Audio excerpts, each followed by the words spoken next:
wasn't as good as I wanted it to be because it's kind of hard to do it with just one person. I wanted it to be like visually a bit more cinematic with more camera movements and stuff, but obviously I couldn't do that. I don't think I got the message. Well, I wanted it to be, at first I had an idea for it, but then like, as I was thinking it through and I was writing the script and stuff, I thought I wanted to leave it a little bit open to interpretation. Originally, the message was going to be about, like, losing a loved one, but then it kind of turned into not just about losing a loved one, but also a loved one losing you. The final message ended up being how you shouldn't respond to grief and loss. It starts off, I get home, someone that knows me, they message me, they're like, "Oh, are you okay? I'm worried about you." First thing I do is I ignore the message and I, put my phone on Do Not Disturb. The whole thing is I've got a friend or a person that's close to me that cares and is trying to reach out, but I'm just ignoring them. Obviously, you shouldn't do that. You shouldn't isolate yourself. And then the next thing I do is I try and distract myself by, going on the computer. But I end up just doing nothing because distractions don't work. They're not the correct way to deal with, what you're going through. I get up and it was gonna be me going to bed, but then obviously I turn around and I see my keys, and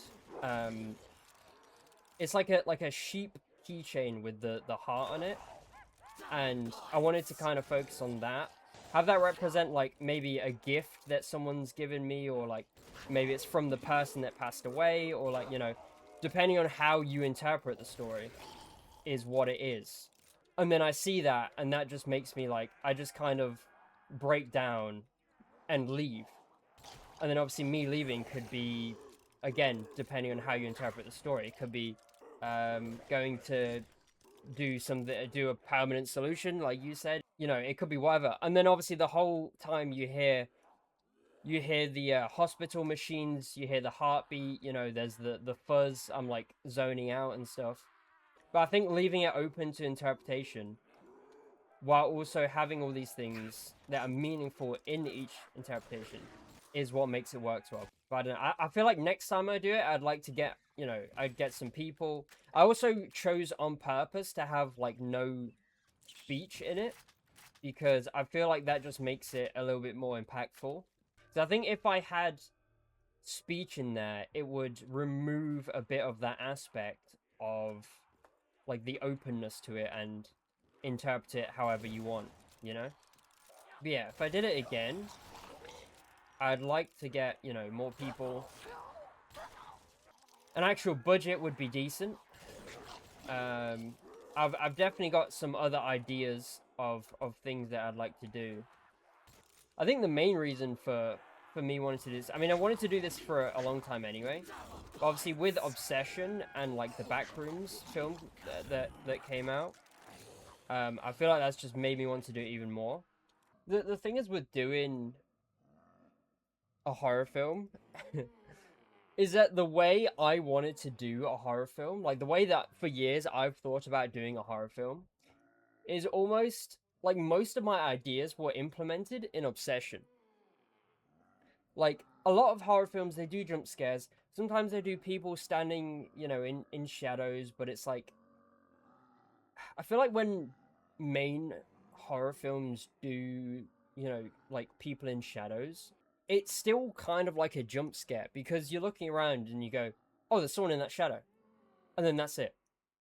You know, the way Obsession does it, it's actually like you still have that moment of, "Oh, they're in the shadow." You're like, "Oh, Nikki's standing in the shadow behind the boxes," like in that one scene, or at the end of the film where she's again stood in the shadow in the corner of the room. But then you have like your heart kind of sinks for a moment because it's unsettling and creepy. Like, they put makeup on the actor's face to make her look more unsettling in the shadows. Like, that's such a brilliant idea. And that's exactly the kind of thing that I would have done. Being unsettled is arguably the scariest thing that can happen to you, you know? Like, being creepy just kind of keeps you on that edge. But being unsettled is like, it's almost like being disgusted, but in like a horror sense, you know? I just love horror. I've seen a lot of horror. And once you see enough of it, you kind of understand what works and what doesn't. And especially, like, for newcomers, most horror films are going to be scary, right? But for anyone that's seen a couple horror films, or people that have seen a lot or all the horror films, you can tell when there's going to be scares. You can tell when things are building up to something, you know? Like, I love fake outs and stuff. When you get faked out, like, it builds up to a jump scare that doesn't happen, and then you're like, you're just on edge. You're just like, is something gonna happen? Is something not gonna happen? Like, is that a fake out to a jump scare? Is it just a fake out? Like, you know, you're just sitting there questioning yourself, and you're just unsettled. That you're literally unsettled. And again, that's what Obsession did. Like the flower scene where Nikki walks in holding the flowers and covering her face, and it just the camera's just on her, and then Bear, I think Bear's asking her questions like, "Oh, what are you doing? What's going on?" and stuff. Um, and then you're like, "Oh, she's gonna move the flowers, and she's gonna have like maybe a deformed face, or like she's gonna jump out at Bear, or like, you know, something's gonna happen." And then she's like, "Oh, I got you these flowers." And then you're just like, you and Bear are just. It feels like you're in the room because you and Bear are feeling the exact same thing, where you're both just like, "What the fuck was that? What the fuck is going on?" You know, like you just feel unsafe and again unsettled. Obviously, the car scene is a great scene because a lot of the time the camera will be set up just before like the jump scare in a specific way where it makes you look at that thing. So when it jumps at you, it's not like something off the screen. It's like right in the middle of the screen so you don't miss it, and so it's just in your face. But because the camera's set up that way from the start, you know, you might be like, "Oh, she's gonna like pop up at the car window or something." Every time it cuts to Bear's friend, the camera is the same way. After a little bit, you just kind of forget about that, and then it happens, and then it's just.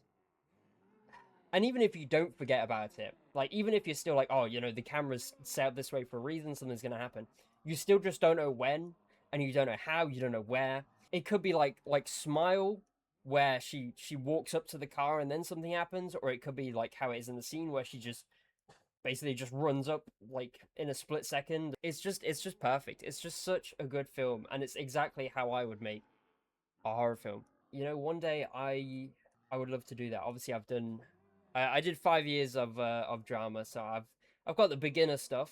I would just love to do that. Not even just acting one, but if I could like even help direct one, you know, I feel like I would just have so much fun with that, and I feel like that'd be really cool.